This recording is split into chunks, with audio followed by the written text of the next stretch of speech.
1. The Ashford family dates back centuries, originating in England. The origins of the Ashford family trace back to the murky depths of medieval England, a time when kingdoms were carved by the sword, and secrets were buried as deep as the catacombs beneath ancient cities. Unlike noble houses known for valor on the battlefield or their contributions to art and culture, the Ashfords rose in obscurity, quietly, cunningly, and without the need for applause or attention. They settled in a remote, fog-covered corner of the English countryside, a region known more for its marshes and moors than for civilization. There, far from the reach of prying eyes and centralized power, they began to amass wealth and land. Historical records surrounding the family's early years are frustratingly sparse, almost as if someone, or something, intentionally erased parts of the truth. What few documents remain are fragmented: estate deeds with blacked out names, letters signed in symbols rather than signatures, and church registries that list births with no corresponding deaths. But what scholars do agree on is that the Ashfords were no ordinary family. They appeared suddenly on the rolls of England's landed gentry in the late 14th century, already in possession of a sprawling estate and influence far beyond what would be expected from a family with no recorded lineage before that time. Some legends suggest they came from overseas, possibly from a disgraced noble line exiled from continental Europe. Others believe their origin was even more sinister, that they were not descendants of nobility at all, but rather of something far older and far darker. Whispers speak of an ancient cult, of blood rites performed under eclipsed moons, and of a pact that granted them untold knowledge in exchange for silence, sacrifice, and secrecy. What is most chilling is how quickly the Ashfords cemented their presence in English high society. Marriages into respected families were arranged not out of love or alliance, but seemingly out of necessity, as if proximity to the Ashfords came with benefits no one dared speak of aloud. Even the monarchy, ever careful about who it knighted or acknowledged, gave them titles without hesitation. That kind of quiet power doesn't come from war or wealth alone. It comes from something else entirely. And so, from the shadows of medieval England, the Ashford name took root, a name that would echo through centuries, not in celebration, but in fear. 2. Their legacy is one of power, secrecy, and eerie silence. As the Ashford family embedded itself deeper into the folds of English aristocracy, their influence grew, but not in the traditional ways of the powerful. They did not deliver impassioned speeches in Parliament, nor did they command armies or build cathedrals. Instead, their power thrived in the gaps between what was seen and what was whispered.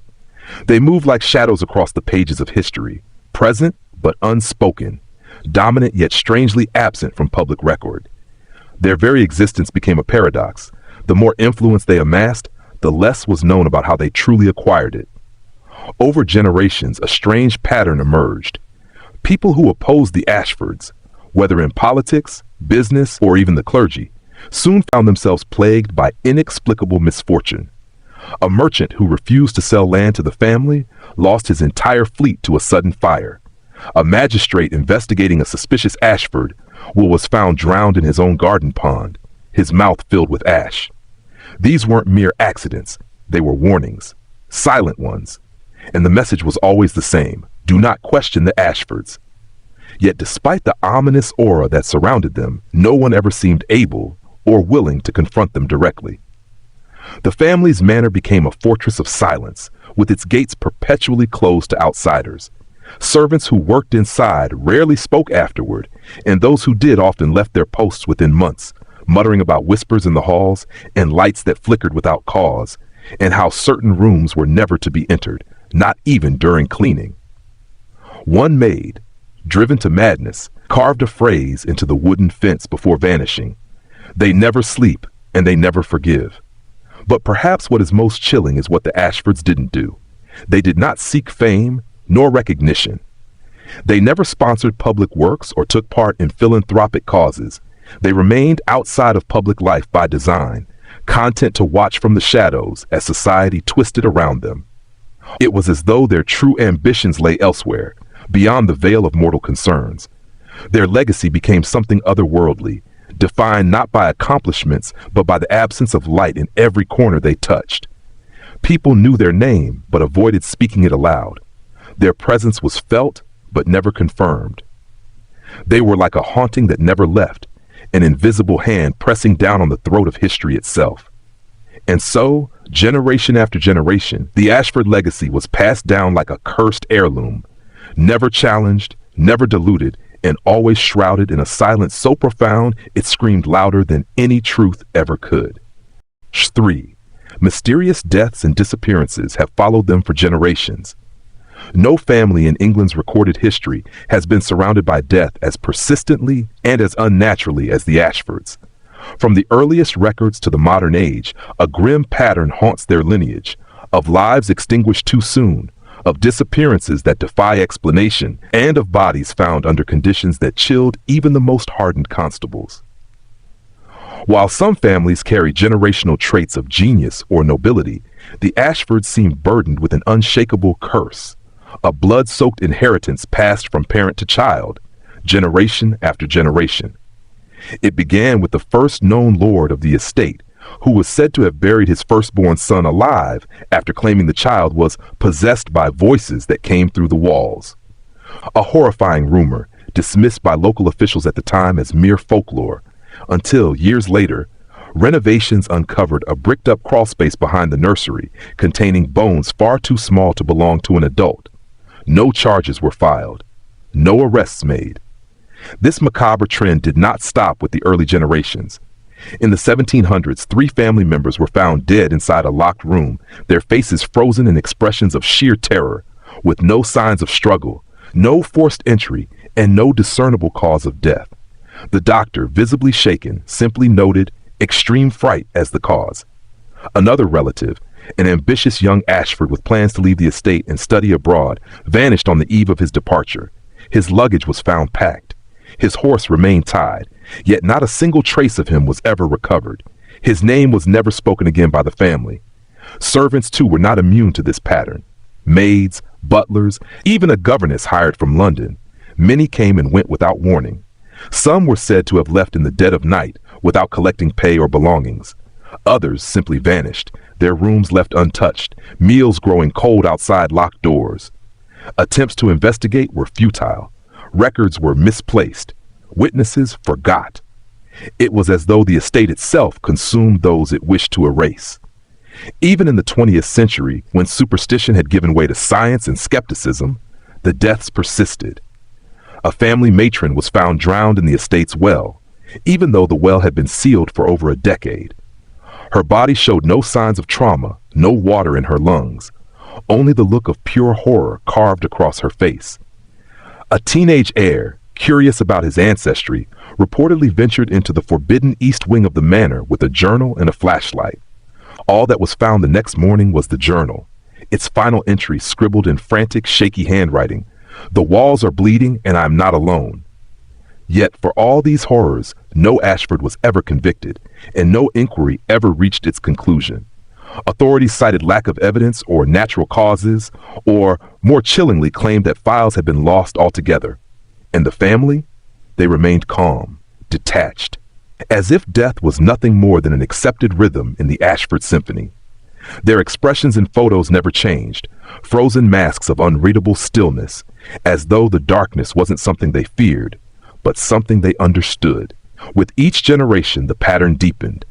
The deaths became quieter, the disappearances quicker, and through it all, the Ashfords endured, untouched, unbothered, and seemingly immune to the tragedy that encircled them like a noose. But the truth is simple. Where the Ashfords go, death follows. Not in screams or blood, but in silence. Always silence. 4. The family estate was built over ancient burial grounds. The Ashford estate, majestic yet foreboding, stands like a monument to forgotten sins, looming high atop a hill blanketed by mist and silence. Its cold stone walls have weathered centuries, not because of brilliant architecture, but as if held together by something far older, far darker. But perhaps the most disturbing truth isn't what's inside the estate, it's what lies beneath it. Long before the Ashfords laid the foundation of their mansion, the land upon which they built had a reputation soaked in superstition and fear. Local legends warned of hollow ground and restless bones, and there were whispers among elders that even birds would not fly directly over that hill. Shepherds refused to graze their flocks there, saying the animals would panic, and at night, strange chanting was said to echo through the trees without a single soul in sight. Archaeological findings, few and fiercely contested, suggest that the estate was erected atop an ancient burial site dating back to pre-Roman times, possibly even older. Primitive stone markers were uncovered deep beneath the wine cellars during an excavation in the 1800s, along with skeletal remains arranged not in peaceful repose, but in ritualistic patterns. One anthropologist theorized that these graves belonged not to an ordinary tribe, but to a cult that worshipped forgotten gods, deities of death, shadow, and silence. That theory was quickly dismissed by the authorities. The scholar who proposed it was later found dead in his study, his notes reduced to ashes. But the Ashfords knew. From the very beginning, they were drawn to that hill, not for its view, not for its fertility, but for its power. It is said the first patriarch of the family performed a private ceremony upon breaking ground, burying something of his own beneath the foundation stone. Some say it was a relic. Others believe it was a heart, still beating. Whatever it was, from that moment forward, the estate was not just a home, it became a vessel, a conduit between worlds. The architecture itself tells the tale. Certain hallways curve unnaturally, aligning with lunar cycles. Rooms are arranged to match constellations no longer visible in the night sky. Beneath the grand staircase, a sealed chamber, windowless and untouched, was discovered during renovations, filled with runes etched in languages no historian could identify. The workers who entered refused to return. One of them began hearing voices and later disappeared without a trace. The chamber was resealed. No one has opened it since. And then there are the dreams. Visitors to the estate, even those unaware of its history, report vivid nightmares, visions of ancient ceremonies, of cloaked figures gathered in circles, of children chanting in languages they don't understand. Some wake up with dirt beneath their fingernails and the bitter taste of iron in their mouths. One guest, a bishop, reportedly fled in the middle of the night, claiming he had walked through his own funeral inside one of the estate's rooms. Even the local clergy keep their distance. The surrounding village has no church facing the estate, no crosses point in its direction, and every year on the night of the winter solstice, the hill is left untouched. Not a single light shines from the estate's windows, but those who live nearby claim to see shadows moving within, shadows that don't belong to any human form. So when we speak of the Ashford estate, we do not speak of walls and rooftops. We speak of something much older than any bloodline. Something buried, something waiting, something awakened when the first stone was placed and the ancient dead were silenced beneath feet that dared to walk above them, and they never forget. Several members were rumored to practice occult rituals. The Ashford family was never known for their warmth, nor for their public appearances. They rarely attended church, rarely hosted social gatherings, and were known to keep to themselves, secluded behind the high iron gates of their estate. But what occurred behind those locked doors, particularly at night, became the subject of grim speculation, fed by centuries of eerie coincidence and half-whispered tales. It was not just that the family was private. It was the kind of privacy that seemed deliberately engineered to conceal something forbidden. Over time, neighbors and servants alike began to share strange observations. Peculiar symbols etched into windows with ash or chalk, chants in foreign tongues drifting through the night air, candles seen flickering in perfectly symmetrical patterns throughout the house at the stroke of midnight. The rumors began to take on a sinister form. The Ashfords were practicing the occult. And not just the parlor games and seances fashionable in Victorian drawing rooms. These were rituals steeped in blood and secrecy, ceremonies that mirrored ancient pagan rites, long outlawed and long feared. One housemaid who left the estate abruptly claimed she witnessed a circle drawn in animal bones, surrounded by black candles and marked by symbols she couldn't describe without trembling. Another servant reportedly found a library full of books bound in animal skin, written in languages unknown to any European dialect, books that hissed when opened and seemed to breathe when touched. The family chapel, once intended as a place of Christian worship, was quietly converted into something else. The stained glass was removed, the altar stripped bare. Visitors were not allowed inside. But those who stood outside its locked doors on moonless nights swore they heard chanting, low, guttural, and inharmonious, as though several voices were speaking at once, or perhaps one voice echoing from several throats. Particularly unsettling was the behavior of one generation in the early 1800s. Neighbors noticed they would vanish from public view for days during solstices and lunar eclipses. Black-robed figures were seen entering through the east gate, always hooded, always silent. And when the family re-emerged, something about them felt changed. A local physician, brought in for a sudden illness, reported that the family matron's pupils were dilated as though she were in deep trance, her pulse impossibly slow. When he tried to examine her further, he was asked, politely but firmly, to leave and never return. Stories from the village began to mount. Livestock were found mutilated without blood. Children claimed to see tall men without faces walking along the edge of the Ashford woods. A group of boys playing near the estate once stumbled upon a tree grove where the earth was scorched in a perfect circle, yet no fire had been reported, and no trees burned. One of the boys began having seizures afterward, repeating the same phrase in an ancient tongue none could recognize until his voice simply stopped. Yet no authority ever dared investigate. Whenever rumors grew loud enough to spark concern, the Ashfords would make a quiet donation to a hospital or a school or the church, and the whispers would fade again, temporarily. But the rituals continued. Generations passed, and still the signs returned. Candles lit in perfect symmetry, ravens gathered on rooftops for days at a time, and strange objects found buried in the gardens. Talismans, amulets, even bones that did not belong to any known creature. One explorer, granted brief access to the estate under the guise of historical research, found a ritual chamber in the basement.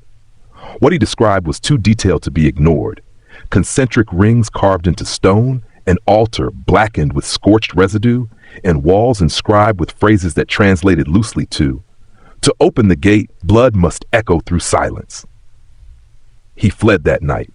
His notes were mailed posthumously to a historian. He never published them. Instead, he vanished from public life entirely. To this day, there remains no official acknowledgement of these rituals. No proof. Only shadows. Only silence.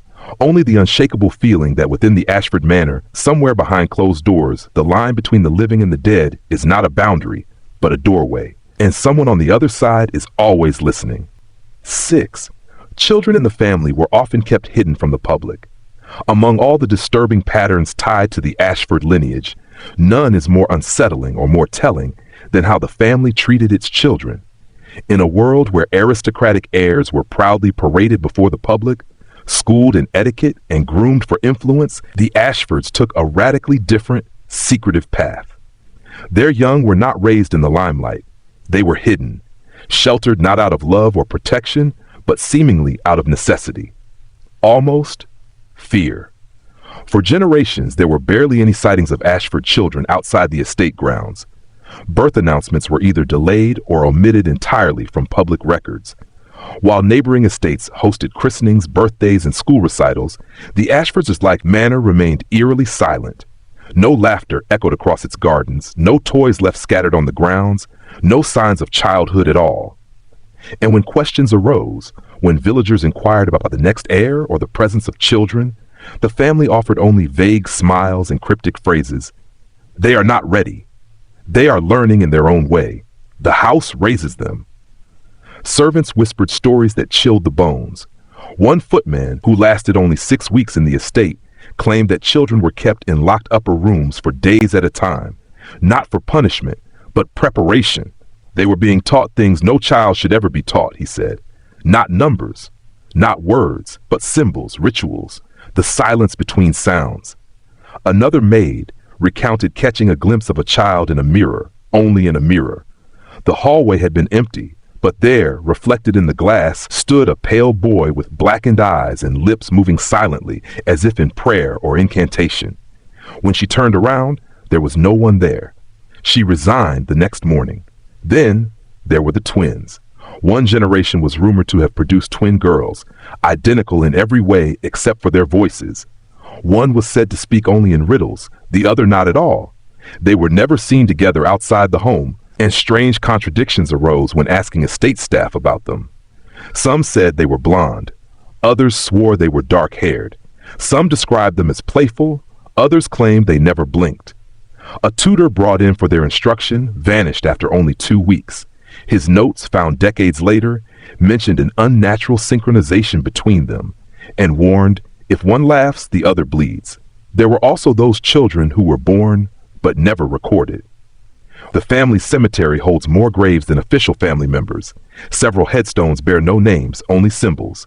Locals say you can hear children's whispers near those stones at dusk, especially on solstice nights. One grave, unmarked and curiously shallow, is adorned with trinkets, broken dolls, toy animals, and small bones. No one tends these offerings. They simply appear. Those few Ashford children who did grow into adulthood were often changed. Some developed nervous tics, unable to meet anyone's gaze. Others spoke in archaic languages no longer used in England. One heir, upon turning 21, demanded a chamber beneath the estate be sealed forever, claiming it sings when the children sleep. He never married. He never spoke publicly again. The hidden upbringing wasn't accidental. It was ritualized, deliberate, as though the children were being prepared, not for society, but for something else entirely, something that required isolation, darkness, conditioning. Perhaps the Ashfords believed that childhood was the perfect time to bind loyalty to the house, to shape minds before they fully understood the meaning of fear or freedom. To raise a child in silence is to mold a servant. To raise a child in shadow is to create something the light may never recognize. Portraits in their manor reportedly moved on their own. Inside the Ashford estate, the halls are lined with portraits, dozens, perhaps hundreds, each one depicting a member of the bloodline, staring eternally from gilded frames with expressions that are neither welcoming nor lifeless, but something in between. Most are painted in oil, with dark tones and muted colors. The backgrounds are hazy, surreal, and often depict not places but symbols, sigils, rings of fire, a shrouded tree, or celestial arrangements not found in modern star charts. These portraits are not decoration. They are guardians, watchers, and according to those who have dared to spend time inside the manor, they move.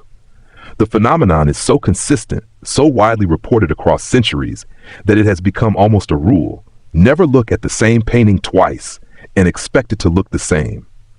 One butler from the early 1900s, who worked for less than 3 months in the house, described waking in the night to find a painting at the end of the corridor turned upside down, though the wall was undisturbed and the frame untouched. The next morning it had returned to its original orientation, yet the expression on the figure's face had changed. Once passive, now smiling, subtly but unmistakably, as though it knew what he had seen. Another account, this one from a visiting historian, claimed that the eyes in one portrait followed him, not with the illusion of clever brushwork, but with deliberate motion. As he walked across the gallery, the painted head turned ever so slightly to maintain eye contact. It was no trick of the light, he wrote in his journal. The canvas was breathing, watching, choosing. Even more disturbing are the stories of missing portraits. A painting that had hung for generations simply vanishing overnight. No frame, no canvas, no nail, no trace. One such disappearance occurred just after the unexplained death of a family member. The room in which the painting hung was sealed for years afterward, and when it was eventually reopened, a new portrait stood in its place, of a figure that bore no clear resemblance to any known Ashford, yet seemed disturbingly familiar to anyone who gazed upon it. Some claim the face subtly shifts depending on the viewer, reflecting not their appearance, but their fears. Perhaps the most infamous portrait hangs above the grand staircase.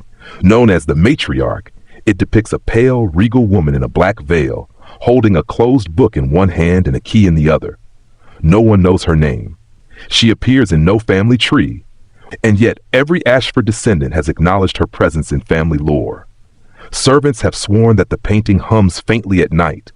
One even claimed to have seen the book in the painting open slightly, revealing a single glowing red word: obey. Children in the household were reportedly terrified of the portrait gallery, avoiding it entirely unless forced. One child, when dared to spend a night there, and was found the next morning unconscious at the foot of the stairs, his fingers broken and his eyes bloodshot. When revived, he said only, "They wanted out. They almost made me open it." To date, none of the paintings have ever left the house. An art collector once offered a fortune for one of the lesser-known portraits, a depiction of an Ashford youth with a scarred face and outstretched hand. The family declined without explanation. A year later, the collector died in a fire that started in his private gallery. The only surviving artifact, a melted brass plaque bearing the name Ashford. Some believe the portraits are more than paintings, that they are vessels, storage for memories, spirits, or worse. That each brushstroke was a ritual, each canvas a trap. There are even theories that the souls of certain Ashfords, unwilling or unable to die, live on within those frames, staring through oil and varnish as they wait. For what? No one knows. But one thing is clear. In the Ashford Manor, the portraits do not simply observe history. They remember it. And sometimes they respond. 8. The family had influence in politics, often through blackmail or fear. While the Ashfords were rarely seen in public and almost never mentioned in mainstream news, their influence seeped quietly into the very structure of power. For centuries, they held no official political titles, signed no known laws, and gave no public addresses. Yet members of parliament, judges, and even aristocrats were seen visiting their estate under the cover of night, entering through the side gates, their carriages unmarked, and their guards instructed to say nothing. These weren't social calls. They were summons. What could a family, so distant from the world's affairs, possibly hold over the most powerful individuals in England? The answer, it seems, lies in the Ashfords' mastery of silence and secrecy. They never used force. They didn't need to. What they wielded instead was knowledge. Private knowledge. The kind of truths that could destroy reputations, end legacies, and unravel entire bloodlines with a single whispered word. They had documents, letters, photographs, evidence of infidelities, illicit dealings, occult affiliations, and betrayal stretching back generations. One former intelligence officer, long retired and nearing death, confessed in a private letter to a journalist that he had once been assigned to surveil the Ashford estate. What he discovered terrified him. Not just evidence of dark rituals, but detailed files on political figures, stored in a secret chamber beneath the estate. Files that included things no outsider should ever know.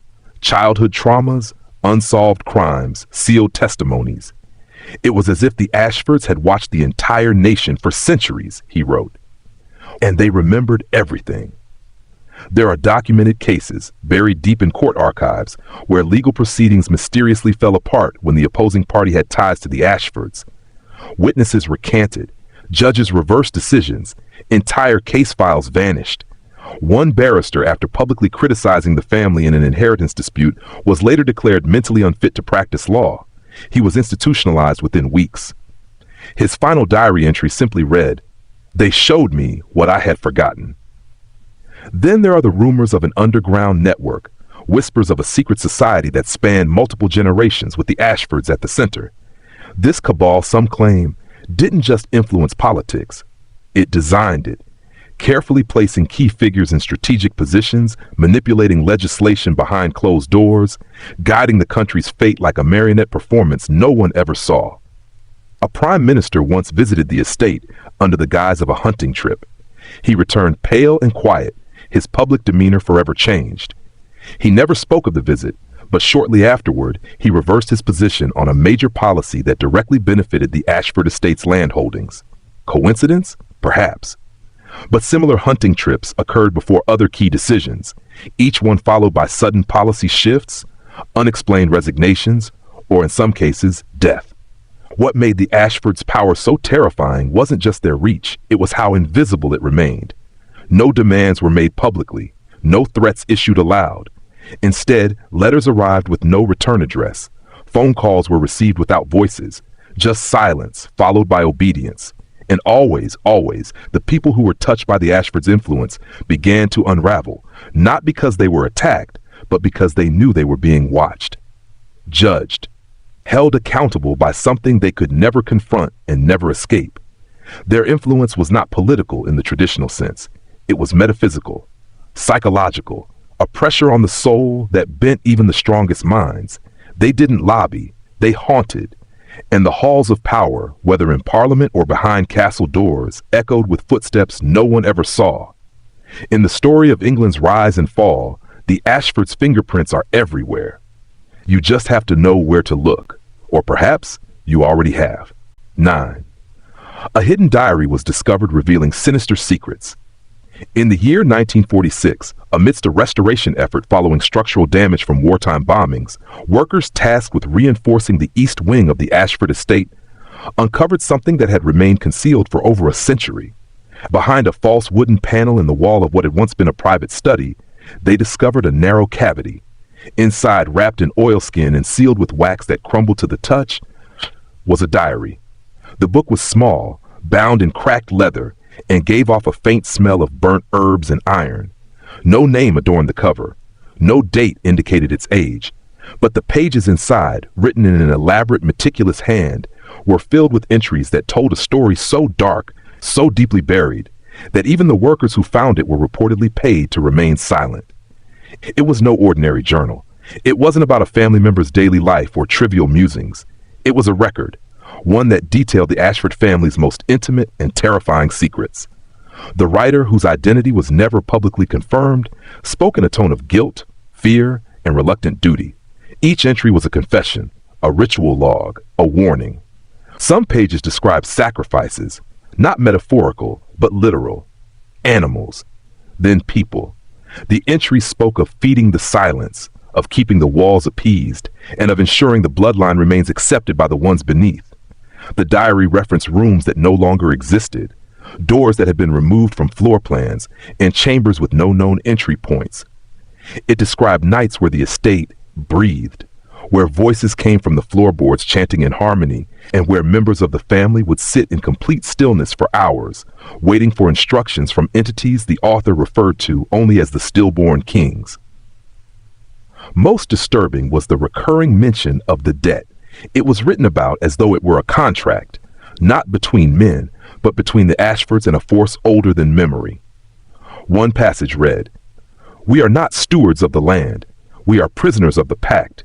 The estate is not ours, it is theirs, and we dwell within its throat, too deep now to ever climb out." The author spoke of dreams that weren't dreams, of a black sea under the basement, a mirror that reflected not your image but your end, of children speaking in tongues they had never been taught. He documented a ritual known as the turning, done once every 7 years, in which a chosen Ashford heir was emptied to be filled again. No further detail was given, only a sketch of a figure with no face, and beneath it a single sentence. He watches through the painting. He waits through the blood. When news of the diary's discovery leaked, the family initially denied its existence. But curiously, the restoration project was halted indefinitely. The East Wing was sealed off, the workers dismissed, and any further research into the diary was abruptly stopped. Papers went missing, photographs disappeared, and the historian who initially examined the artifact left academia entirely and moved abroad under an assumed name. But copies were made. One transcript, smuggled by a researcher now presumed dead, made its way into private occult circles, where it has been studied like a sacred relic. The diary, now referred to in hushed tones as the Ashford Testament, is considered one of the most potent examples of first-hand accounts of generational occultism in British history. Whether the author was mad, cursed, or something worse, one thing is certain: the diary was not meant to be found. It was hidden not for protection, but as a last act of defiance. A voice trapped behind the walls of history, whispering to anyone who dares to listen. The Ashfords made a deal, and now they are not alone. 10. Local villagers avoided the estate and whispered of curses. To the outside world, the Ashford estate was an architectural marvel, grand, ancient, and commanding. But to the villagers who lived in the surrounding countryside, it was something else entirely. A forbidden place, a wound on the land that never healed.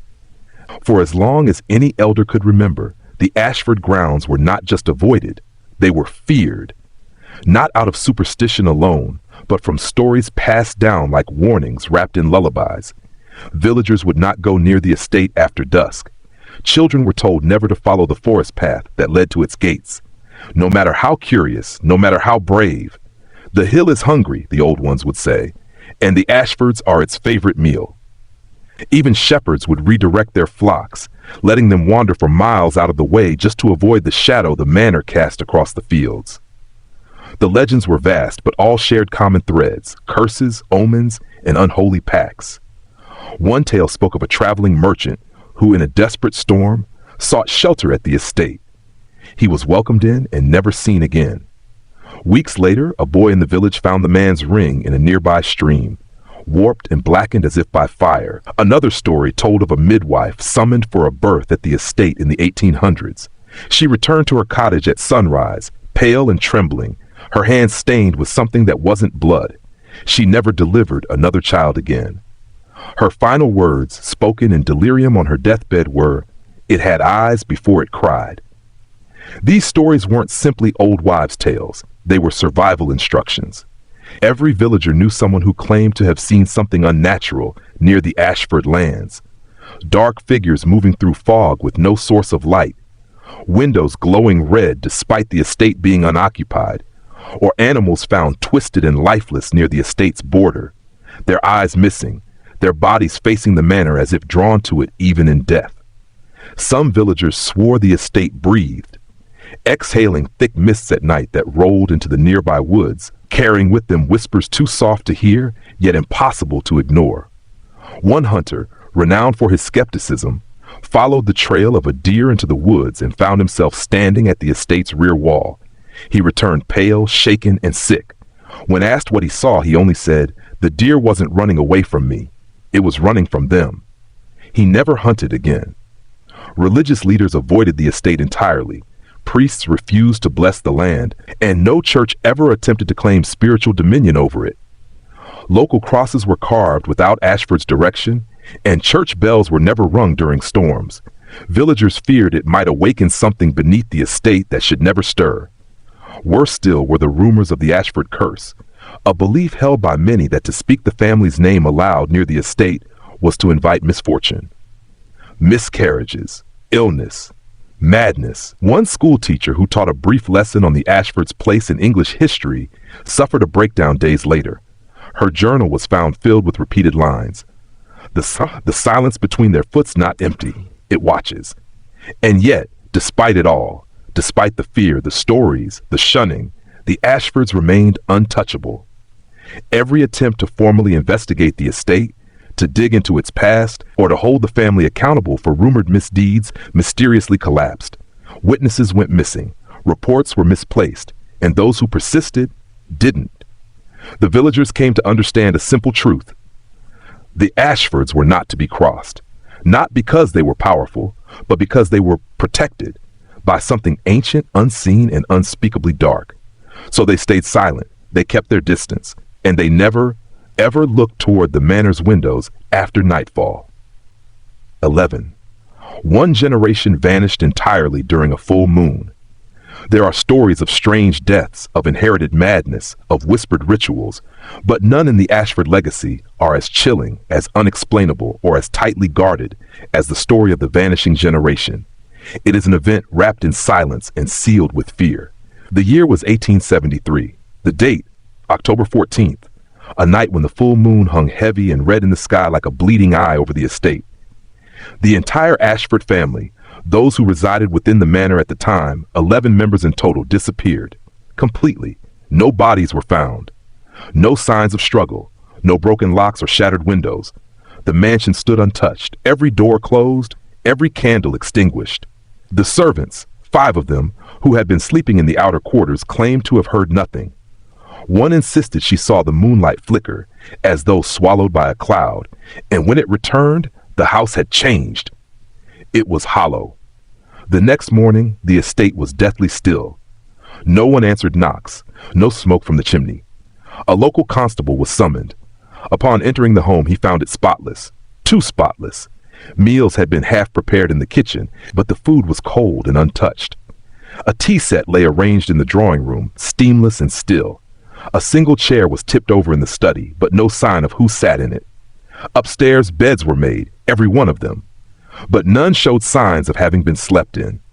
Most disturbing was the nursery.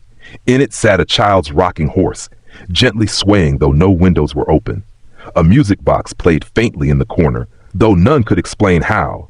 It hadn't been wounded in decades. What followed was a quiet panic. The estate was closed off, guards posted at the family's expense, and inquiries hushed. Newspapers ran vague headlines about a family retreat or private matters, but within the village, the truth, or at least their version of it, spread quickly. Witnesses from that night spoke of strange lights above the estate, a low hum that shook their windows, a sudden drop in temperature despite the mild autumn air. Some even claimed to see figures standing on the estate's roof, looking skyward, arms raised, as if calling something down. Others reported that the full moon that night appeared larger than they had ever seen and redder than blood. But the horror didn't end with the disappearance. In the weeks that followed, strange phenomena plagued the region. Crops wilted in just days. Wells turned brackish. Entire flocks of sheep were found dead, their bodies arranged in a spiral facing the Ashford estate. Villagers dreamed of the missing Ashfords, dreams in which they stood in dark woods, eyes white, mouths sewn shut. And when the villagers awoke, they often found dirt beneath their fingernails and the scent of iron in their sheets. Years later, one of the estate's locked attics was opened during a rare renovation effort. Inside, they found 11 sets of clothing, folded neatly on the floor in a perfect circle. Each pile included jewelry, rings, and one even a pocket watch, stopped forever at 11:06 p.m. That time, it turns out, aligned perfectly with the peak of the lunar eclipse that occurred on the night they vanished. The family records for that generation were never updated. No death certificates, no legal transitions. It was as though the bloodline simply paused. Some believe the Ashfords were taken. Others say they fulfilled a bargain made long ago, that every few generations the debt must be paid, not in wealth, not in blood, but in absence. That to maintain the power of the lineage, one branch must be surrendered, entirely, without resistance.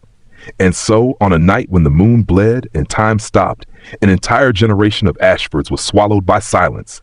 And silence, as always with the Ashfords, meant something terrible had been satisfied. Strange symbols were carved into the walls and floors.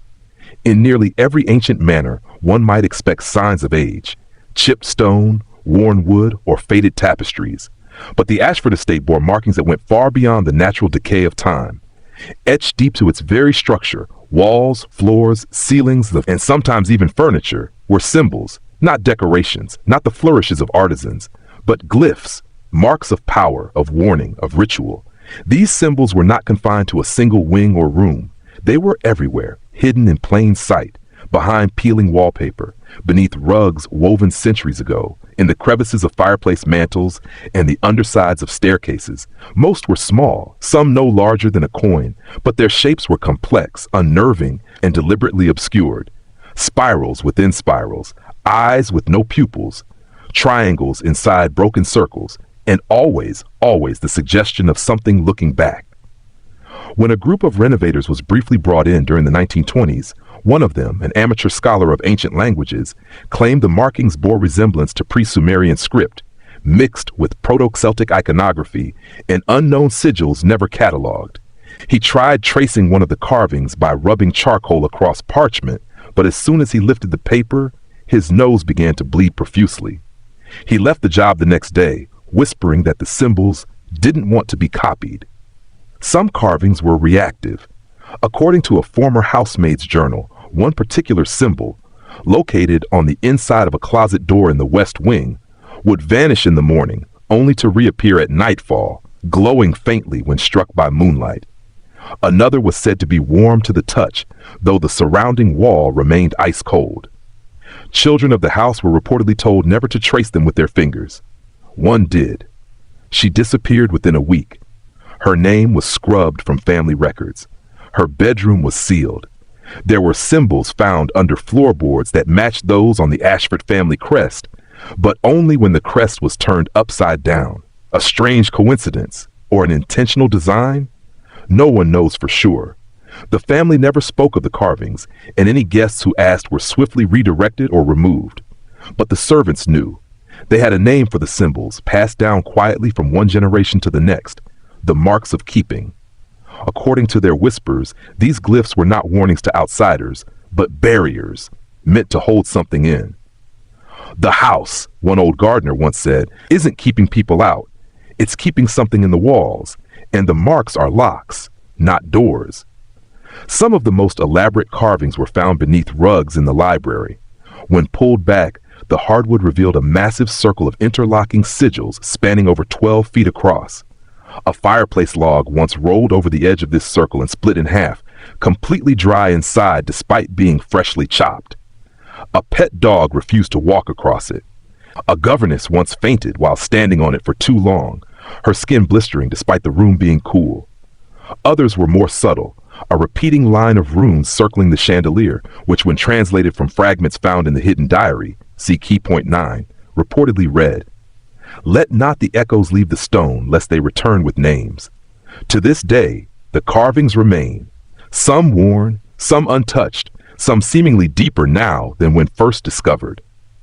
And while most estates change over time, painted, remodeled, reimagined, the Ashford Manor stays the same. Perhaps because it must. Because those markings are not history. They are warnings. They are seals. And if they ever fade completely, what they hold back may not. 13. Mirrors inside the estate reflected things that weren't there.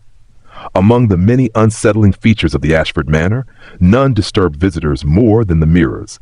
Scattered throughout the estate, hung in long corridors, mounted above fireplaces, standing tall in bedrooms and dressing rooms, were mirrors of all shapes and sizes. Some were antique and ornately framed, their silvered surfaces warped with time. Others were newer, yet somehow felt older, as if the glass itself had absorbed centuries of unseen gazes. But the terror of these mirrors was not in their age or beauty. It was in their reflections. Time and again, those who passed them reported glimpses of things that should not have been there. Shadows moving behind them when the room was still. People seen in the glass who were not present. And worst of all, themselves, doing things they had not done. A former maid, who fled the estate after just 4 nights, claimed that one evening, while cleaning the hallway near the eastern staircase, she saw her reflection smile back at her, even though her own face remained blank. When she stepped back in horror, the image lingered for a second too long, and in that moment, her reflection's eyes turned completely black. Other accounts tell of reflections lagging behind, moving with a strange delay, or twitching unnaturally, as if the glass were trying to keep up with reality, but failing to mimic it perfectly. One guest, a well-known novelist, reportedly spent a night in the Ashford guest chamber and awoke to see himself standing at the foot of his bed in the mirror. When he turned, nothing. But when he looked again, the figure in the glass had moved closer, its face now only inches from his own. One of the most disturbing tales came from a child, a distant relative sent to stay with the Ashfords one summer. She wandered into a hallway lined with tall oval mirrors and became entranced. She claimed that her reflection didn't copy her movements. It beckoned. It raised its hand before she did. It stepped forward as she remained still. When her parents found her, she was crying, saying the reflection told her she lived in the wrong side. And then there was the mirror in the attic. Known among staff as the Hollow Eye, this massive dust-covered relic stood facing a wall and was never turned around. No one knew who placed it there or when. Servants were ordered never to clean it, never to touch it. One footman disobeyed and turned it outward. He was found 3 days later in the forest, silent, eyes gouged out, his fingernails embedded with shards of mirror glass. He never spoke again. The mirrors could not be removed. One brave soul tried, an antique dealer who believed they were the source of the house's spiritual unrest. But no matter how far they were carried, no matter how carefully packed or how many times they were shattered, they always reappeared. In the same spot. Rehung, untouched. Sometimes even cleaner than before. Researchers and occultists later speculated that the mirrors weren't mere glass, but doors. Not for entering, but for watching. That through them, something ancient observed the Ashford bloodline. Something that didn't just see into the house, but into those who lived in it. A priest who briefly studied the estate's artifacts warned, "Mirrors are the eyes of memory, but in this house, they are the mouths of something forgotten." To this day, the mirrors remain, Still, silent, watching. And when the house grows quiet, truly quiet, you can almost hear them hum, like breath on the other side of the glass. Would you like to continue with key point 14, the final installment in this terrifying saga? 14. No Ashford descendant has aged normally or died predictably. Among the most whispered, most feared, and least understood aspects of the Ashford legacy is the unnatural way time clings to them or refuses to touch them at all. Those who have studied what little is known about the family's genealogy have uncovered strange, unsettling irregularities, birth records that contradict baptismal dates, portraits that show the same individual looking identical across decades, legal documents where signatures from supposed different generations match perfectly, down to the very slant of the ink stroke. It is said that Ashfords do not age like other people. Their skin remains unlined well into their 70s, their hair ungrayed, their postures unbent. Servants who spent years in the estate claim some family members looked exactly the same from their first day of employment to their last. One housekeeper recalled dusting the desk of a certain gentleman, Master Felix, for 12 years, and he never changed. Not once. Not in appearance, not in voice. And when she finally asked his age, he merely smiled and said, "Older than the wallpaper."